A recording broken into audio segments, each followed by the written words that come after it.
session 6 of the Associate Cloud Engineer certification workshops. So we are in the second half of module 3, and we're going to just continue on discussing some of the different compute options, right? So today we're going to talk mainly about Cloud Run, Cloud Functions, and App Engine. But before we do that, we're just going to talk a little bit about scaling GKE and GKE applications, right? So straight away, we have to make sure we understand the distinction between scaling a application versus scaling a GKE cluster, right? So with a GKE cluster, if we want to scale a GKE cluster, we basically allocate more nodes, right? Now, more nodes could be in one of two ways, right? One is we could add a new node pool group. Remember, a node pool, a node pool, I should say, is just a group of identical VMs, or expand an existing one, right? So if we want to scale the cluster, we need to add more resources to the cluster. So effectively that means more nodes, right? And we can add nodes in one of two ways. We can either add a brand new node pool, or we can expand an existing node pool, right? But application, remember the application is made up of pods. So a Kubernetes application is made up of pods. So that means either more pods. So maybe like yesterday you did in the lab, you started with 3 pods and you scaled it up to 4, or allocate, and again, more pods is called horizontal scaling. Or you can allocate more, or you can basically give more resources, CPU, memory, etc., to existing pods, right? So I've got 2 ways of scaling a GKE application, right? I can either increase more pods like you did yesterday, or I can give more resources such as CPU and memory to the existing pods, right? So that is vertical scaling. So just keep this summary in mind when we're talking. The main thing is understanding the distinction between scaling an individual application and scaling the cluster as a whole, right? Okay, so both of those might be necessary, or one of those might be necessary. So you see on the scaling the application side, we've got the horizontal pod auto scaling, which is more pods, the vertical pod auto scaling, which is more resources for existing pods. And the 2 cluster scaling mechanisms are cluster autoscaler and node auto provisioning. So we're going to look at each of these in the next slides, right? So as we said, if horizontal pod auto scaling is scaling an application, or what they're calling a workload here, right? So that is more pods, right? If we're giving more memory and or CPU to the pods, we're basically vertical scaling. But if we want to scale the infrastructure, we can either do that by adding more nodes to an existing node pool, which is cluster auto scaling, or we can create a new node pool, right? So we've got different ways of doing it. Okay, so when you define a pod, you have the option of assigning memory limits and or CPU limits to the pod, right? So, and if you don't assign them, basically they will default to some value, right? So let's take the memory value, right? So imagine I'm the Kubernetes scheduler, and I'm looking at this pod, and this pod tells me that it needs 128 meg of memory to run, right? So what I need to do is find a node in the cluster that has that amount of memory free. So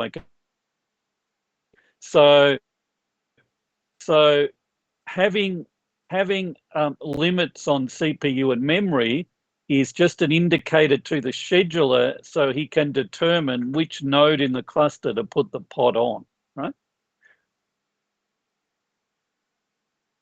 Okay, so then the scheduler, which is kind of part of the control plane in a Kubernetes cluster, he then looks around for a node which has that amount of CPU and memory free for that pod, right? So you could imagine that if there's too many pods on the node, I will eventually run out of memory on the node. So at that point, no more pods can be scheduled on that node, right? So if I'm running out of resources in the cluster where the total node capacity is reached, the only way around it is to add more nodes. And I can either add more nodes to an existing pool with cluster auto scaling, or I can create a new node pool altogether, or I can manually add the number of nodes myself, right? Okay, so with auto scaling, if you configure auto scaling on your cluster, you will, again, this is similar to auto scaling on a managed instance group, that basically it will add or remove nodes based on resource usage, right? So you can see here that I've saying, well, a minimum number of 1 node and a maximum number of 10, right? So basically it will be adjusted based on resource requests, right? So if I start running out of memory and or CPU, I can add more nodes, right? Now, for auto provisioning, it's similar to auto scaling, except the difference is rather than expand an existing node pool, you add a new node pool, right? So this is what happens behind the scenes in the autopilot clusters. But you also have the option of your standard GKE cluster, right?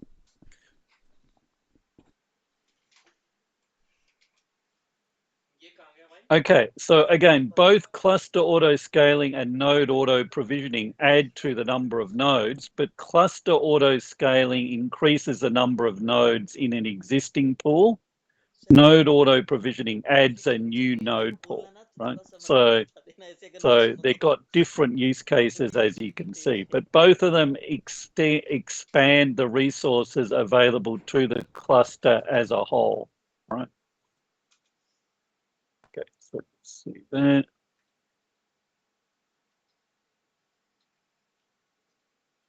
Yeah, sorry, I don't know why people can't join. The link is in my calendar. So I think the link, Aditi's put it in the chat. So hopefully they can access that. Okay, so that's about scaling the cluster. What about if we want to scale the GKE application? So remember, a GKE application could be something like a deployment or a stateful set. So what we want to do here is we automatically want to increase the number of pods when the workload is increases, right? Now, like any auto scaling, we have to have a metric which is used to make the decision as to whether to auto scale or not. So if we're just adding more pods, we can base it either on resource usage, such as CPU memory, or we can have our own metric. And vertical pod auto scaling is where we increase the resources such as CPU and memory that are available to a particular pod. So we don't increase the number of pods, we effectively increase the resources such as CPU and memory that are available for that pod. And again, for an application, you can configure both forms of auto scaling. Okay, so So again, with auto scaling, vertical pod auto scaling, you've got a number of operating modes. If it's off, you will just get recommendations. It won't actually do anything. But with the initial, it'll basically just resize them once. But if it's auto, it'll be regularly resized, right? So and again, there's just a recommendation there that you turn it off for a week to accumulate your recommendations. Okay, so horizontal pod auto scaling is increasing the number of pods that are running the application. Pod auto scaling is increasing the resources available to the pod, right? And again, you've got the different use cases that you can see, right? And again, remember, you can configure both as well, right? Okay, so before we talk about Cloud Run and Cloud Functions, oh no, we are going to talk about it. Okay, so we're now going to talk about the remaining three compute platform options, because we've talked about Compute Engine, which is VM based. We've talked about Google Kubernetes Engine. Now we're going to talk about these serverless options, Cloud Run, Cloud Functions, and App Engine. And these are the associated exam objectives, right? Now, you'll notice carefully here that they're talking mainly about Cloud Run and Cloud Functions, right? Now, you still need to know a little bit about App Engine, though, because it get a question on App Engine as well, even though if you actually read the objectives carefully, there's no mention of App Engine. But again, it's still possibly in scope, but probably you would get more questions on Cloud Run and or Cloud Functions, right?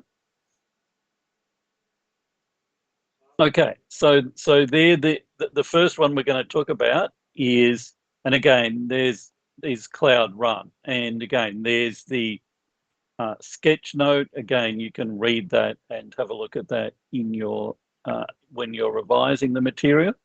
But again, Cloud Run, the first thing to understand is Cloud Run has two implementations, right?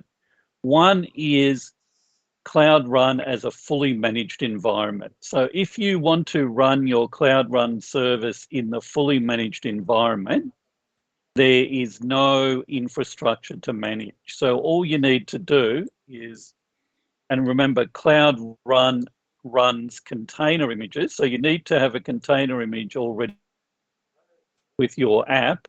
Let me just delete that one there. So let's say I want to create an application, and normally I would have my container image already loaded into Artifact Registry, but here I can just choose a sample one to test with, right? So that's just coming out of Google's, out of Artifact Registry there. And I can give it a name. And the main thing I have to choose is a region that I want to deploy it to, right? So basically Cloud Run is a regional service, but you can deploy the same application to multiple regions if you want. And again, we'll talk about that use case later in the slide. So, but often I just deploy in a single region. Then I can set up auto scaling here.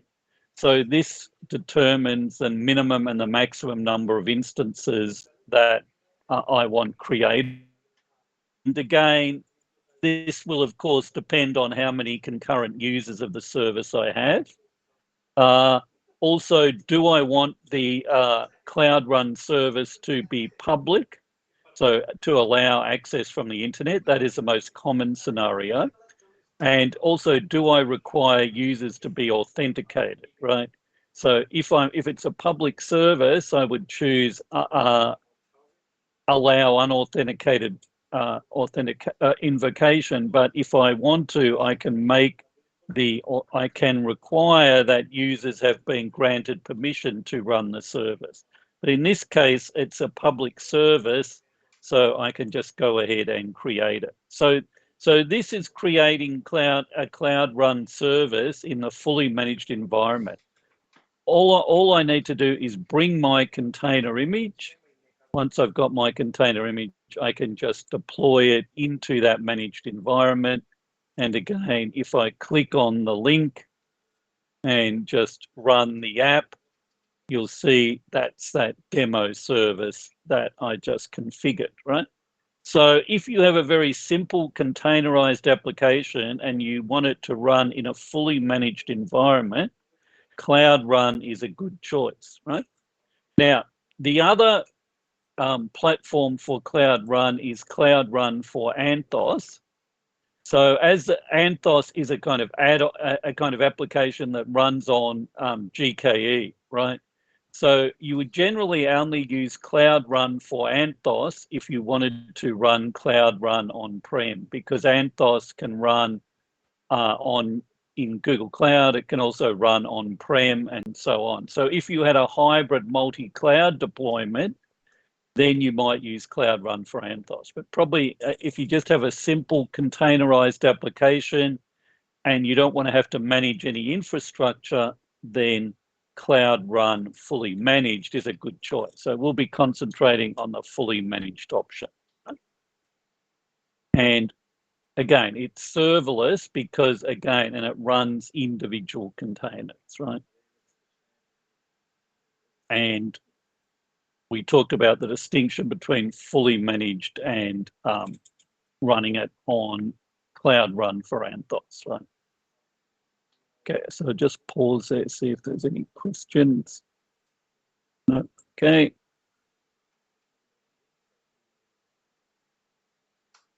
Okay, so we saw how we could deploy the, so this is a fully managed service. So normally we would deploy our container after our container has been uploaded to Artifact Registry, but we do have backward compatibility with other repositories as they're showing there. And I can do that either at the console or at the command line, right? And again, in the command line, I need to specify the image and the location of the container image when I use the gcloud run deploy command. And what happens is that when I choose a region for my Cloud Run service, Cloud Run automatically deploys multiple copies of the container, and it will auto scale the number of containers based on the number of incoming requests, right? It will also auto heal the container in the sense that if one container, crashes or fails for whatever reason, it will replace it with another running version. Okay, so we saw when we configured the service that we can control the parameters of the auto scaling. So this is specifying the minimum and maximum number of instances of our Cloud Run container. Now, if we don't have anybody connecting, we can scale down to 0. But if our application requires a little bit time to start, we might, a so-called cold start where there's no containers deployed, then we might only want to scale down to 1, right? So just leave 1 instance running all the time if we want to reduce our cold starts. And again, we can specify our auto scaling parameters in the command, in the gcloud run deploy command that they're showing there.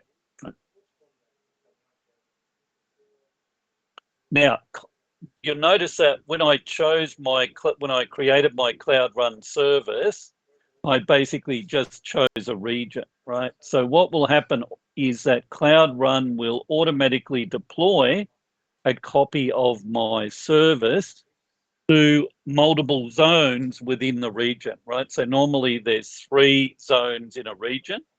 So Cloud Run will automatically deploy a copy of the container to each of the zones, right? Now, internally, Cloud Run also implements a load balancer. Now, you do not have to create this. It's created for you automatically. So that way the requests get spread across the multiple zones, right? So that way, if one zone happens to go down, I've still got instances running in the other two zones, right?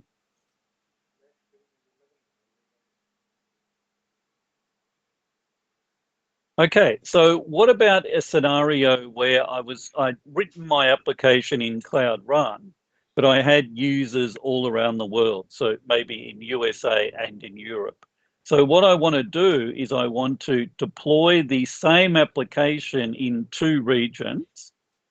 So in this example, I've deployed the application to US Central 1 and Europe West 1, and also put a global load balancer in front of those regional applications, because the logic of the global load balancer is that it based on where the user is connecting from, it will route the user request to the closest region. So if a client is connecting from the United States, that will be detected by the load balancer and he will forward the request to the US region. But if someone's connecting from Europe, they will be sent to the application running in the Europe West region, right? So it's the same application deployed to multiple regions with a global load balancer configured in front of it to route the users to the appropriate region. Right? So this way I can deploy an application to a Cloud Run application to multiple regions and give users all over the world the same low latency experience. Okay, and we can also have a Cloud Run service, and we can also have multiple revisions or versions of the same service. So once I can deploy multiple revisions of the same service, and then I can split the traffic between those revisions, right? So I can when I deploy a new version, I can say either that's going to absorb 100% of the traffic or it's not going to get any traffic, and then I'm going to gradually allow more traffic to the new version. Right? So think of a revision as a version of the service. So again, maybe I started with version 1 or revision 1, then revision 2, then revision 3, right? So sometimes I might want to have multiple revisions of the same service running and split the traffic accordingly.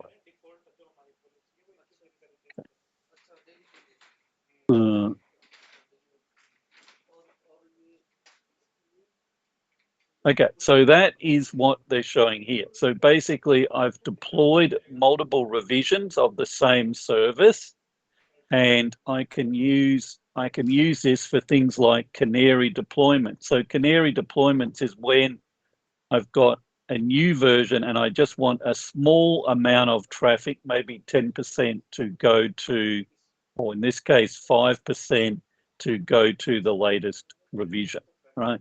Because basically I just want to, before I cut over to the new version, I want to test it with just a few transactions, right? So traffic splitting is very easy to do in Cloud Run. Right?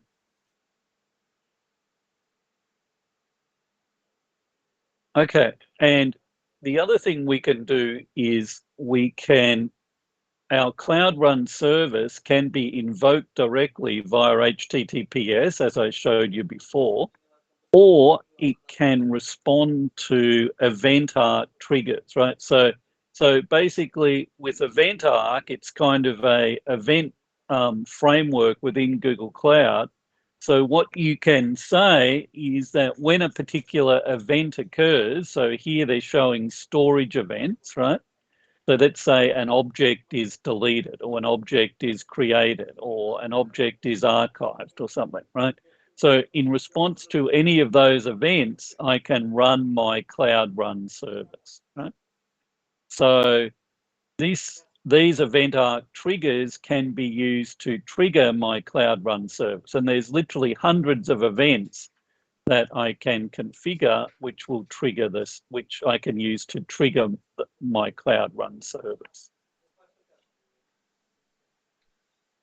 Okay, so what sort of applications can we use Cloud Run for? Well, again, very simple web applications, public APIs or services, even microservice-based applications, event processing, as we just talked about. But a Cloud Run function should terminate within an hour. You can't have long-running Cloud Runs of more than an hour, right? So basically, it's an application that gets triggered, runs, does its thing, and then terminates within a relatively short time, right?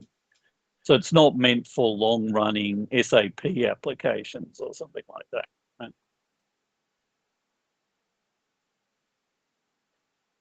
Okay, and again, here's an example of a French company that basically they publish legal notices. They have different locations all across France, and then they basically wanted to use Cloud Run to serve those documents. Again, you can read that case study. Okay, so the next one we're going to talk about is Cloud. Well, I'll just pause for a minute there. Any questions about Cloud Run? Okay, so what is the use case to route traffic to older versions?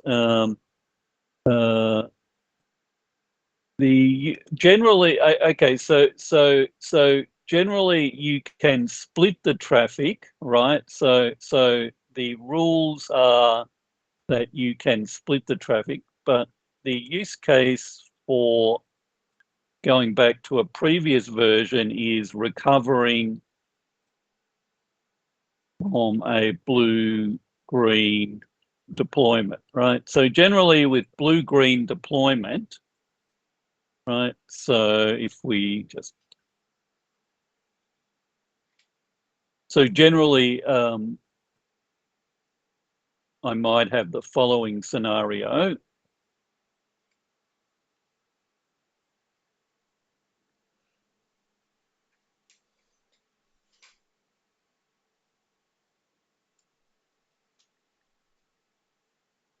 Okay, so generally, imagine version 1 of my application is blue and version 2 is green, right? So basically, I've got, now initially, of course, I just have version 1 deployed and it's getting 100% of the traffic, right?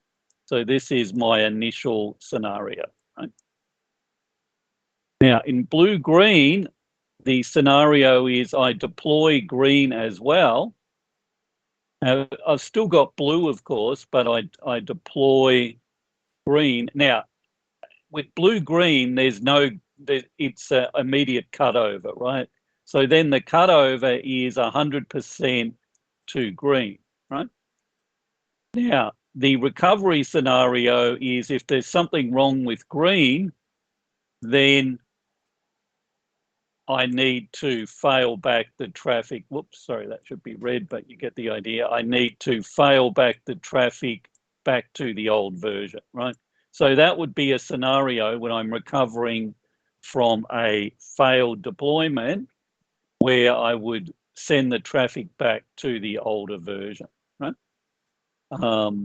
So that would be one scenario where you do that, right?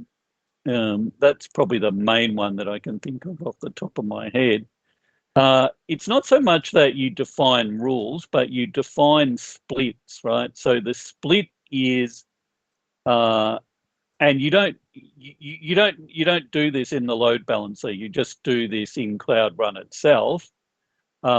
You basically just define a split like 90-10 or 100-0 or 50-50 and so on, right? So it's not that you're defining, and that is defined in Cloud Run itself, right? So that's what they were showing you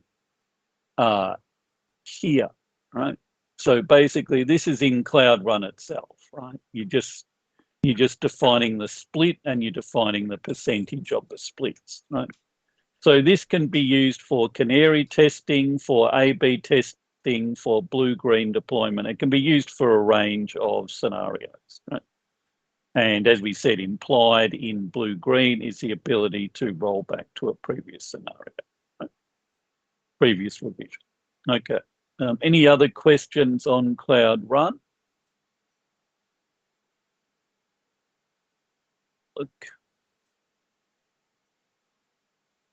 Okay, good. Okay. So now we're going to talk about Cloud Functions. Now, Cloud Functions look similar to Cloud Run, right? So if we compare Cloud Function to Cloud Run, the similarities, so basically both of them are serverless, both of them are effectively regional services, both of them, they have similar authentication options, but there's also some important differences as well, right? The differences are that Cloud Run uses containers, Cloud Functions does not, right? So that's the main difference. And also, Cloud Functions is proprietary to Google Cloud, right? Whereas Cloud Run uses a open source technology called Knative, right? So you might say, well, why do we have both of these options? Well, Cloud Functions was developed before Cloud Run, right? So that is why Cloud Functions does not use containers, right? Because it's an older technology, right? But when we configure Cloud Run, it looks somewhat similar to Cloud Run. Cloud Functions and Cloud Run look somewhat similar, right? So again, if we go into Cloud Functions, again, Cloud Functions also has this event-driven paradigm.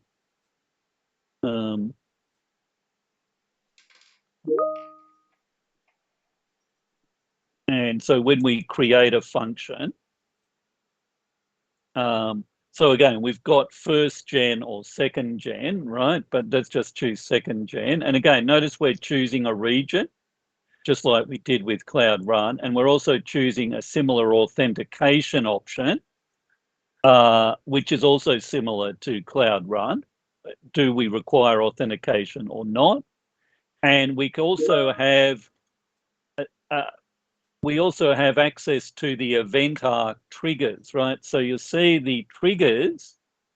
Event arc is an event processing framework, but let's go back and look at those cloud storage triggers, just as an example.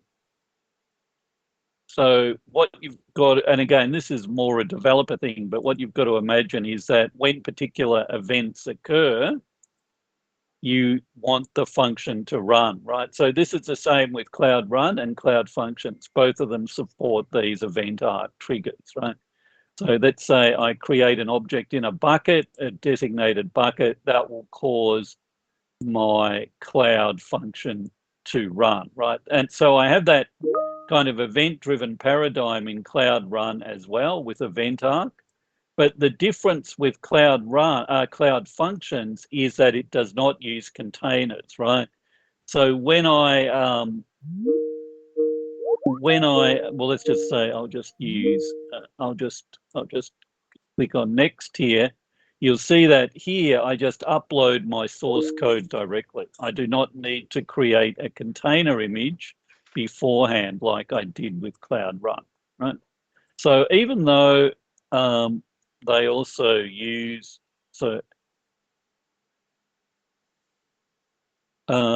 this is really the key difference, right? That Cloud Run uses containers, Cloud Functions does not. There are some other minor differences at the margins, but that's probably the most critical difference, right?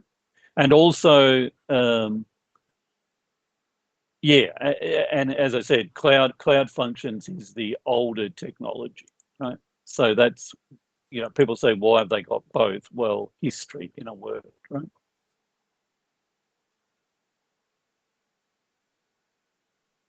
Okay, so again, generally cloud functions, these functions also should be relatively short running. Like Cloud Run, they can scale down to 0 and they can auto scale based on load. But because they don't use containers, they only support certain programming languages, and each of the microservices executes independently. Right? So you can build up applications out of a series of microservices. So here they've got a scenario where imagine I'm getting you to upload pictures of your road trips from all around the world. So I'm uploading that into a storage bucket. That triggers an event, right? Now that event might run a cloud function that uses one of the machine learning APIs to detect any road signs in the image. So remember, you're taking photos of your road trip, and then it writes those road signs out. So whatever, drive carefully is in French, whatever, and writes it out to a pub sub topic, which in turn triggers another cloud function who's using the Google Translate API to translate that French street sign into an English street sign. And then I've got a third function which is triggered when that is written out to the pub sub topic. So what they're trying to show here is you can build an application with these decoupled event-driven services, right? Now, it's not a transactional application, but it still can accomplish useful work, right? Okay, so we saw how we could create one. So you need to think about what region you're deploying into, and also what trigger is the event that causes the cloud function to execute, right? And as we saw, the authentication options are similar to Cloud Run, right? And there's some of the languages supported, because again, remember, it's only certain languages that are supported. You don't have to memorize them, of course, but again, it's not container images like Cloud Run is. Cloud Functions is just upload your source code directly, like you can see here. And you can also deploy Cloud Functions from the command line as well as the console. And so Cloud Functions has been through 2 generations. So the main difference with second generation is that it has a much wider range of events supported because it uses this event arc technology, right? But again, the questions will be generic, so this is just for your own information. Okay, so the last one we're going to talk about is App Engine, right? Now, App Engine was Google Cloud's original cloud offering back in 2009, right? So what the value proposition of Google made to developers then was said, look, bring your code to us. We will run it in a serverless environment. You don't have to manage any infrastructure like virtual machines or load balancers. Just give us your code and we will run it in the cloud for you, right? So Google's original cloud offering was very much targeted at application developers who wanted to develop cloud-based applications but didn't want to have to manage a lot of infrastructure, right? Now, since that time, App Engine has gone through 2 permutations. There's App Engine Standard, which is the original App Engine environment, and App Engine Flex, which came out later, right? App Engine Standard uses proprietary technology, right, to Google. App Engine Flex allows you to run Docker containers as your application, right? So App Engine generally, as I said, the focus is go to developers, you write the code, we, Google, will manage the infrastructure, right? And again, we've got built-in auto scaling and regional deployments. We even have multi-regional deployments as well. But again, as we mentioned, there's Flex and there's App Engine Standard. App Engine Standard only supports certain languages, but because App Engine Flex uses Docker containers, it supports anything that can be containerized.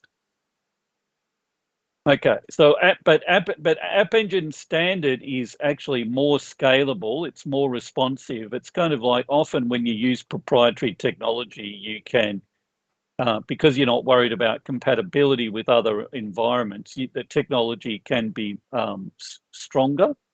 But of course, it's proprietary, right? So in this case, App Engine Standard is it scales much more quickly than App Engine Flex, right? So, but App Engine Flex has the benefit of supporting Docker containers, so it really opens up the languages and so on, right? But it's not quite as responsive on scaling. It might take a little bit of time to scale, and it doesn't scale to zero like App Engine Standard does. Okay, now there's a link there about when you should choose which one. Let's see if it's still active. Okay, so you see it takes you to the documentation about when to choose standard, when to choose flex, right? But again, you've got both those options. Right? And again, App Engine has been used to rewrite some major applications. It's popular as a gaming platform.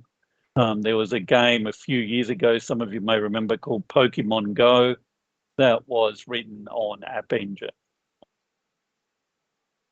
And the other thing about App Engine is it also supports this idea of having traffic splitting, where I can have multiple versions of the same microservice. So an application is always made up of one or more microservice, and a microservice can have one or more versions. And the versions I can split, much like what we saw with Cloud Run as well, right? Okay, so hopefully, and again, this is just a flow chart about when you would choose Compute Engine, when you would choose GKE, Cloud Run, Cloud Functions, App Engine, right? So hopefully you've got some insights into which platform you should choose, right? Now, again, working in the cloud is different from on-prem because on-prem pretty much everything is virtual machine based. But in the cloud, we've got these serverless options and GKE as well, right? Okay, so the last thing we're going to do is just talk about a few other tools. The first is that you can install the cloud, the SDK or the command line interface to Google Cloud on your own local machine, right? So if I look at my machine here, this is a Windows machine. So you see here, I've got the Google Cloud SDK app installed, and I can, for example, I've got my default project configured. I can do things like list storage buckets. Oh, okay, they're just saying I've got it, but okay. They're saying I should update my Cloud Shell software, but basically you do have the ability to install the the Cloud SDK on your Windows, Mac, or Linux desktop machines. Right? And again, there's just a link there that you can do that. And look, it's straightforward to install. There's not really much to say about it, except know that you can do it, right? Now, another tool that you should be familiar with is the pricing calculator. So again, if I just show you that,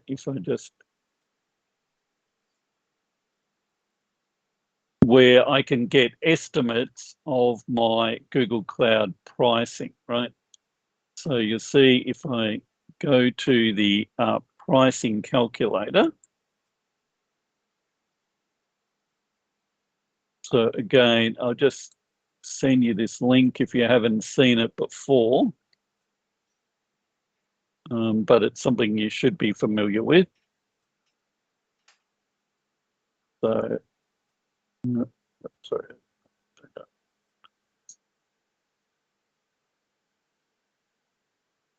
So I'll just put in the link there.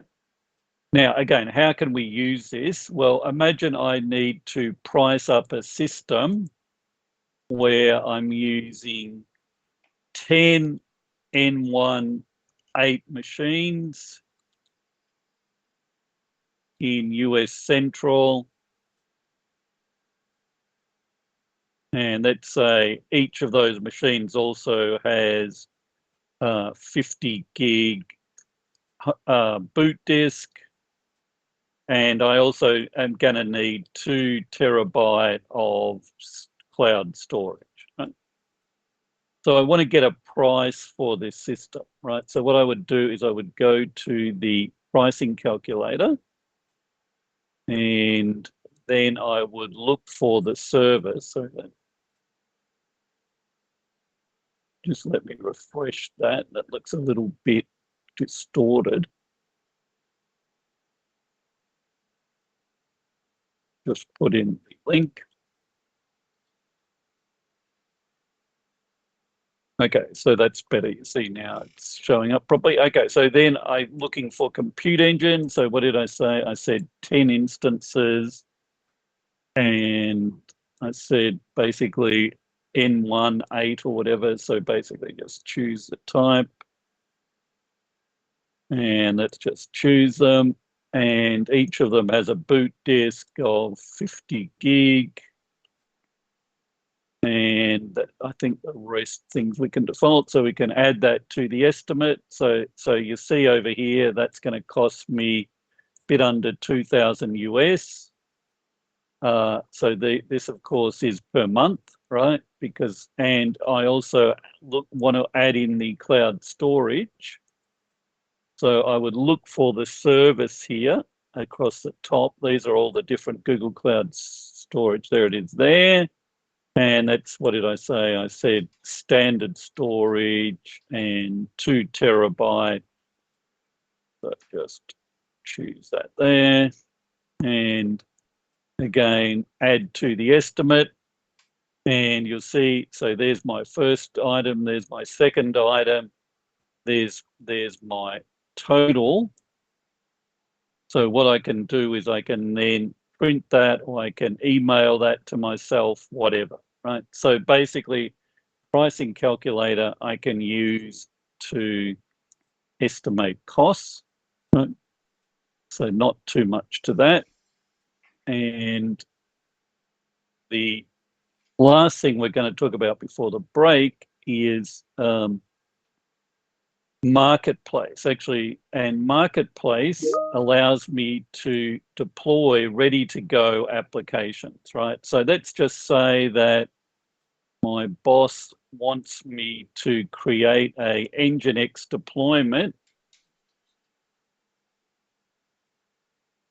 in US Central. Now, of course, I could spin up my VM and install the software manually myself, but if I'm lazy, I probably will go to Marketplace and see if I can deploy it from there, right? So if I go into Marketplace here, I can then have a look, see if there's a Nginx deployment that is ready to go, right? So let's go and have a look at that.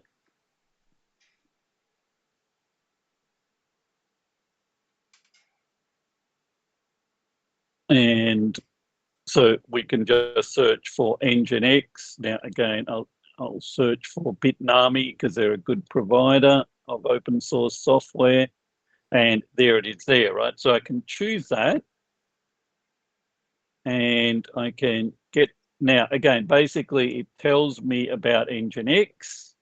It tells me about the pricing. So notice that the software itself is free because it's open source. But of course, if I'm running it on a VM, I have to pay for